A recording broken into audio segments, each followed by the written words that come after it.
the next question, we're changing the topic. Am I allowed to take a mortgage to buy a house? I also keep hearing about Islamic banking. Is this something different from regular banks, and should I use them instead of regular banks? Yes, you can take a mortgage if you accept the rules of it. You may find that the rules are not fair. Try to find the mortgage which is fair for you or acceptable by you. What is the alternative? Nothing. That is not a Muslim society. If you have a Muslim state, it should allow loans without interest.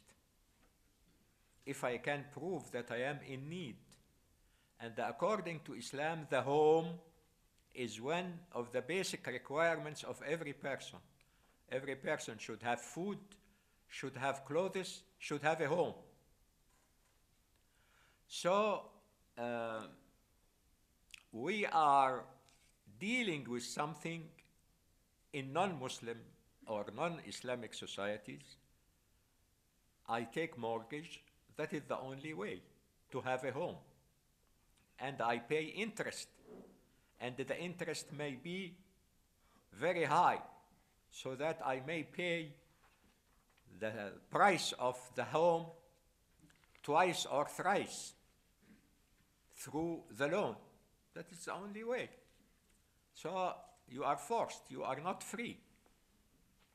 Is this halal or acceptable by God? Because of necessity.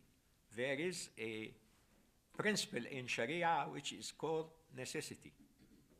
When I am starving, I find only pork, I am allowed to eat pork if there is nothing else.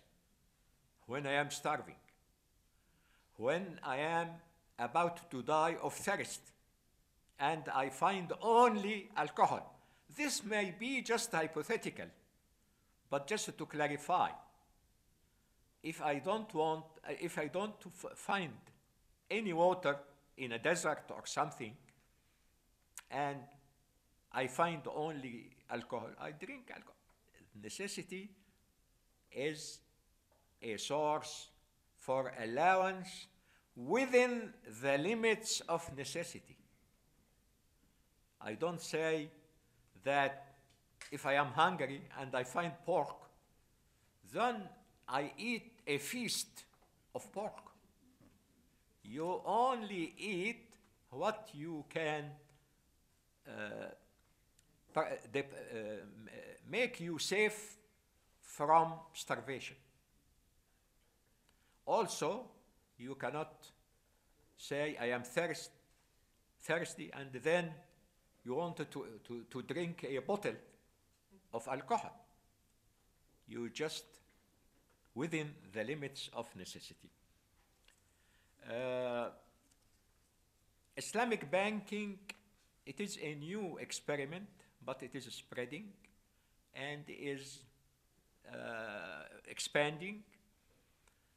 The main principle is not to use interest, because the accumulation of interest is unfair. Just the money, because I have the money, and you are in need, then I dictate on you to pay interest once and more and twice and thrice, as long as the loan goes on. According to Islamic law, this is unfair. First, every person should have work. If he cannot work, he should have social security. And then the loan will be within the necessity, and it should be according to Islam without any interest. Who would give you a loan without interest? In an Islamic state, the public treasury can give you a loan without interest. How can it finance it? There are awqaf, there are charity, there is zakah. many sources in Islam for such needy persons. So that is the way the Islamic banking are supposed to give loans according to another basis. I don't want to go through difficult details, but in general, instead of giving you money and taking from you interest, the Islamic banking say, let us be partners in a project, and you will be my partner. Accordingly, when there is a loss, both of us will bear it. When there is a profit, both of us will take it. That is the general principle in banking, to make partners and partnerships instead of giving money and taking the interest for the money.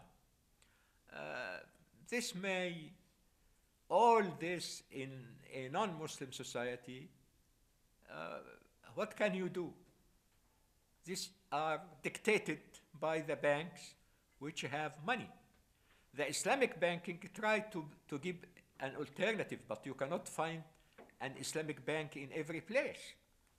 So there is a principle in Islam that when there is a necessity, the prohibition may be frozen.